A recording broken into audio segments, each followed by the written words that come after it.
Assalamualaikum warahmatullahi wabarakatuh. Selamat siang teman-teman.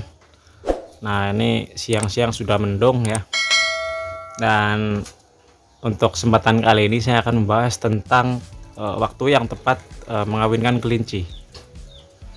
Jadi kenapa sih kita harus mengawinkan kelinci itu di waktu yang tepat?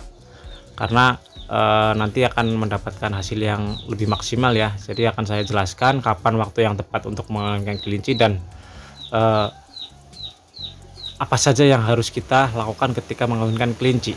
Ini perlu teman-teman perhatikan supaya nanti ketika kita dalam mengawinkan kelinci itu kelincinya itu bisa 100% bunting ya, dan anak atau anakan yang nanti dilahirkan juga kondisinya sehat dan banyak teman-teman. Nah, ini penting sekali teman-teman, dan simak terus ya, jangan sampai teman-teman di skip. Nah, kenapa sih kita harus mengetahui waktu yang tepat untuk mengawinkan kelinci? Nah, alasannya adalah supaya nanti ketika kelinci sudah dikawinkan itu benar-benar bunting ya. Yang kedua, kelinci yang bunting itu menghasilkan anak yang termasuknya banyak ataupun melahirkan anak yang banyak. Nah, itu fungsi dan tujuannya kita mengetahui waktu yang tepat untuk mengawinkan kelinci. Jadi mengawinkan kelinci itu tidak asal teman-teman ya, tidak asal dalam mengawinkan ataupun kawin paksa itu tidak asal teman-teman, karena nanti hasilnya itu akan menentukan ya seberapa banyak kita panen anakan kelinci itu. Jadi ini sangat penting. Nah, yang pertama adalah kapan sih kita harus mengawinkan kelinci? Nah, ini teman-teman ya. Jadi entah itu kelinci yang sudah siapan ataupun kelinci yang sudah usianya 6 bulan ataupun kelinci yang indukan. Nah, kita harus mengetahui kapan sih kita harus mengawinkan kelinci. Dan jawabannya yang pertama adalah ketika kelinci itu sudah memasuki masa birahi. Ini yang pertama teman-teman. Nah, kenapa?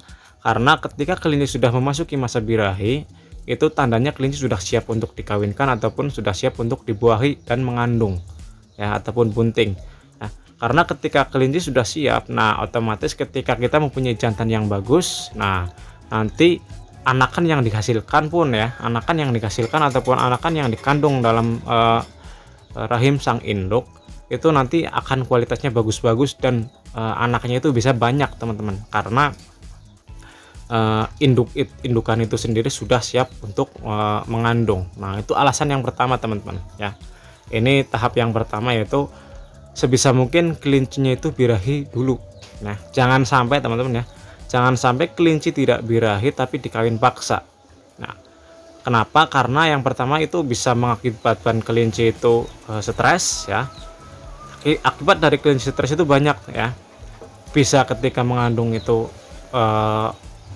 anaknya rontok ya, belum masa melahirkan itu sudah keluar duluan ataupun alias keguguran. Nah, terus yang kedua itu bisa mengakibatkan ketika anakan lahir normal tapi indukan tidak mau merawat anaknya ya, bahkan bisa mengkanibal anaknya. Itu alasan kenapa kelinci itu jangan sampai dikawinkan secara paksa.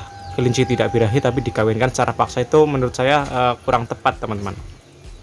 Maka dari itu teman-teman harus mengetahui masa birahi kelinci.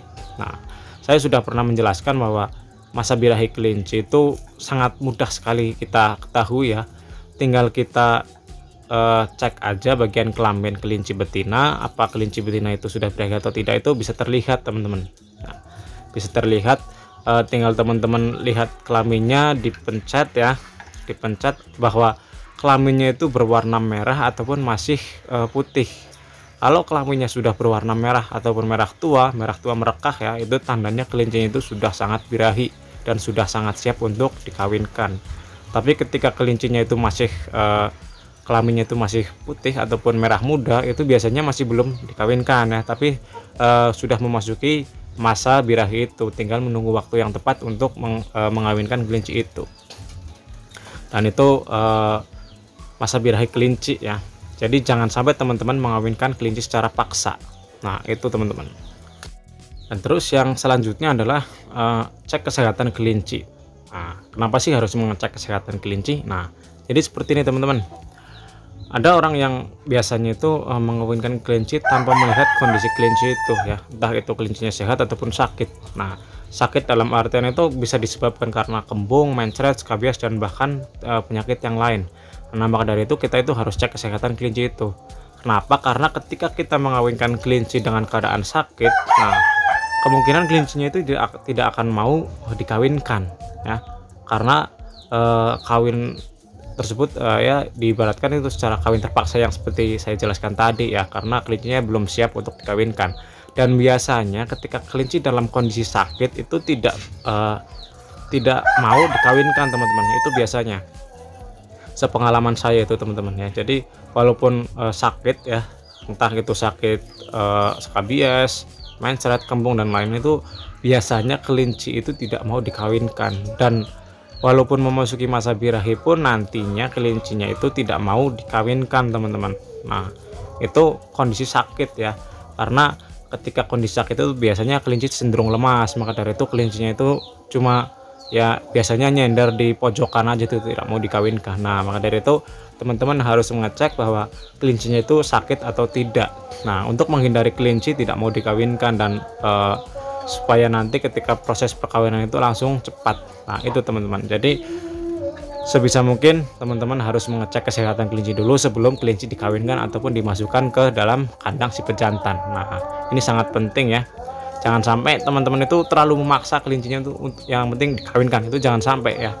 Karena kita beternak itu dengan makhluk hidup yang bisa kapan saja itu mengalami stres, mengalami sakit, dan mengalami kematian. Maka dari itu kita harus memperlakukannya dengan baik teman-teman.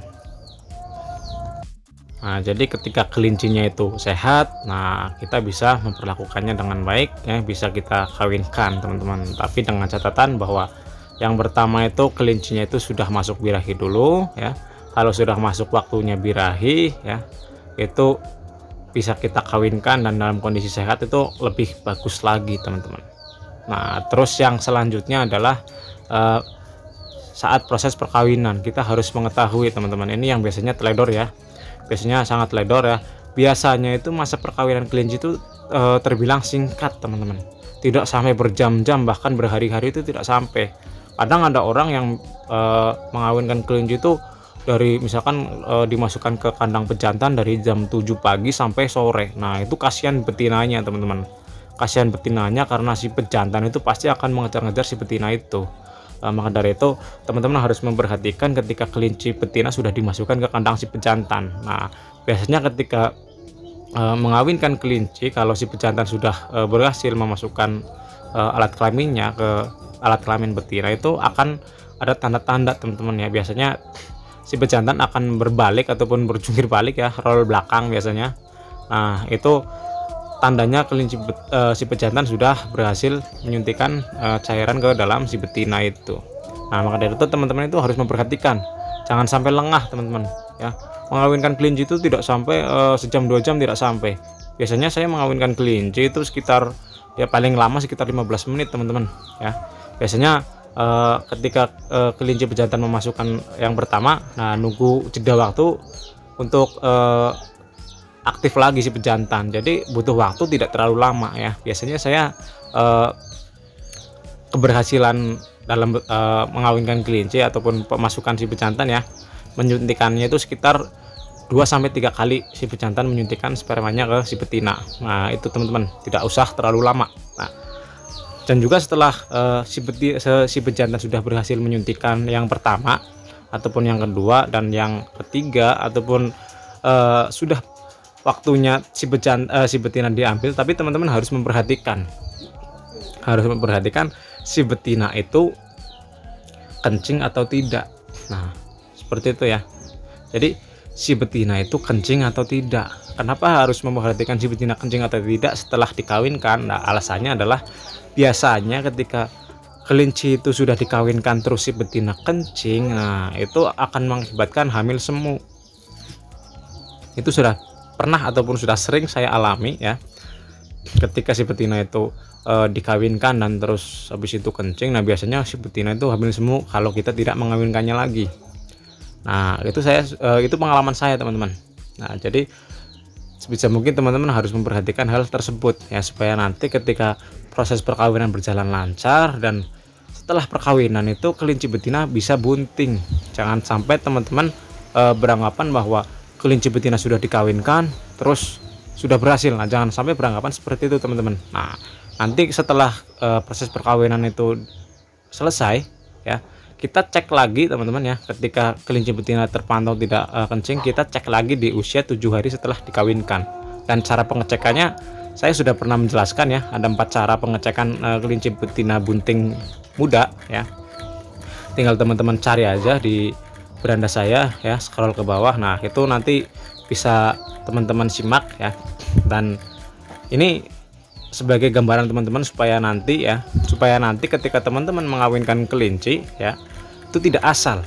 Karena ketika teman-teman mengawinkan kelinci secara asal-asalan itu kasihan kelincinya ya, kasihan kelincinya. Nah, itu teman-teman.